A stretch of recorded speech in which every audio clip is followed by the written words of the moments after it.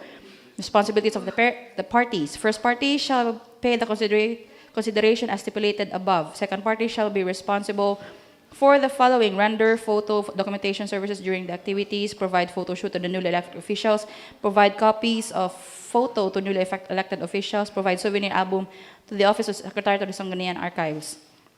Effectivity: this contract is effective only for the agreed activity.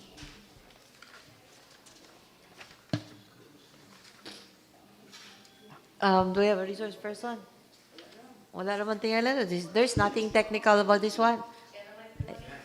You are used to having the services of Mr. Jeremy Agsaway Kabatpat for the photo documentation in all our previous activities. So, do we hear questions from the body? If not, let's hear the I move for this item to be closed third and final reading for today's regular session. motion from Honorable Larry to include the item for third and final reading today's session, seconded by Honorable Cadrasal. Comments none. Motion submitted. And last, we received a letter from the Office of the Municipality dated today. Honorable members, Sangguniang Municipality of Maramag, the Honorable Attorney Mayor Lopez, Municipal Vice Mayor, Presiding Officer, gentlemen, ladies, greetings. The celebration of Araw Maramag is fast approaching. This month-long event culminates on July 1st, 2025. One of the highlights for the said celebrations is the Kahalawat Sub-Sub Theatrical Dance Showdown, which will be held on June 30th, 2025, with 4 participants coming from the different barangays in the municipality. To make the activity exceptional, the municipal government of Maramag needs the services expertise of choreographers Andrew Caritativo, Dave Caritativo, Mark Luigi Laureta, and Jefferson T. Amparo, residents and known artists in the municipality. In view thereof, the undersigned humbly request for the passage of resolution authorizing the local chief executive to enter into contract of service with Mr. Andrew Caritativo, Mr. Dave Caritativo, Mr. Mark Luigi Laureta, and Mr. Jefferson T. Amparo for the said purpose. Attached here is the draft contract of service for your perusal. Please consider this matter urgent. Thank you and more power. Virtually yours, Son, Honorable Attorney Sergio P. Durumal, Municipal Mayor. I'll just read again the important points. Contract fee, the 320,000 pesos for 320,000 pesos and 80,000 pesos each choreographer, payable after the show. Such payment shall be net of taxes. Responsibility of the parties: first party shall pay the consideration as stipulated above. Second party shall perform and be responsible for the following: dance choreography, provision of materials to include the following: musical instrument, performers, costume, props, and buntings. Effectivity: this contract is effective only for the agreed activity. That's all.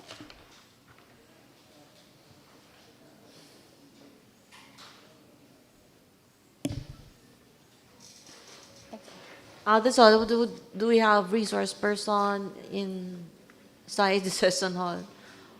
Wala di ako. Wala. Oh, okay. Ma'am Raquel is the direct resource person. The direct resource person, the person in charge of the activity is Here. our SB Secretary, no? So Ma'am Raquel is here to give more information. So we are giving her the floor, but we will suspend the rules for now. Thank you, Honorable Presiding Officer. Once again, good good noon to the August body. The activity on June 30 is the oath-taking ceremony of the newly elected officials, and together with the Kahalawan Tasabsab, or the theatrical dance showdown. Since 2011, the Kahalawan Tasabsab was already in place during the time of then late Honorable Eusebio Obedencio and then late Honorable Alicia Paulican Resus. And from that time, the Department of Tourism had the late Director Chan had commended this activity, or the Festival of Springs, since this is a rare festival, unlike other LGUs who have their festivals like the Kadayawan of Davao. In Maramag, the festival is for Festival of Springs. And during those times as well, Honorable Board Member Attorney Beltran had passed a resolution declaring that Maramag is the ecotourism of the southern part of Bukidnon, because he was then a judge of the theatrical, or the Kahalawan Tasabsab. And fortunate enough, it was continued. And since the pandemic had come, na putol siya, so again, by this time, we continue to pursue the theatrical, or the Kahalawan Tasabsab, which culminates the end of the activities for the araw. Since July 1 is the literary program,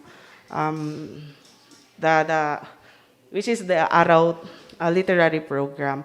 And as for the choreographers, before, the local government unit allocate budgets for to the barangays directly. And since there are several processes that would involve the barangay, as mentioned by our municipal accountant, that once the subsidy will be given to the barangay, they will put it in the bank and then withdraw, and there is no time for that already. The subsidy, as previously given to the barangay, is again for the costume, for the meals, and for the choreographer's fee. So this time, we have to make contract with the choreographers with the following responsibilities: that they would provide the costumes for the dancers, which is 30 dancers and more or less 20 propsmen, and then the needed bantings for their show. So that is 80,000 each, yeah, for the choreographers. And there are 4 choreographers being contracted, if ever this will be approved. The barangays to participate is Barangay Dulugon, Barangay La Rojas, Barangay North Poblacion, and Barangay South Poblacion. Yes. Yeah. Only 4. Yeah, only 4. Only ma'am. 4. Only 4. Only 4. Okay, let's have your questions. None. Ano, di ba? But just just asking. Pero how would they be distributed, yung 4 choreographers? By bunot-bunot? Or they already chose? As to the 3 barangays, South, North, and La Rojas, they were able to choose who will be their choreographers. As to Dulugon, we recommended a choreographer who has the following: the costume and all, a package na para di na sila mangita og kanang other choreographers. And choreographers are from Maramag. All from Maramag. Yes, Honorable Presiding President. We didn't allow choreographers outside Maramag. Yung 4 lang, they were the only barangays who signified interest? Yes, or Honorable it's Presiding going to be a Officer. rotation among the barangays, no? Hopefully by next year, it's going to be a rotation, but for this time, only 4 committed to join the Kahalawan theatrical dance competition.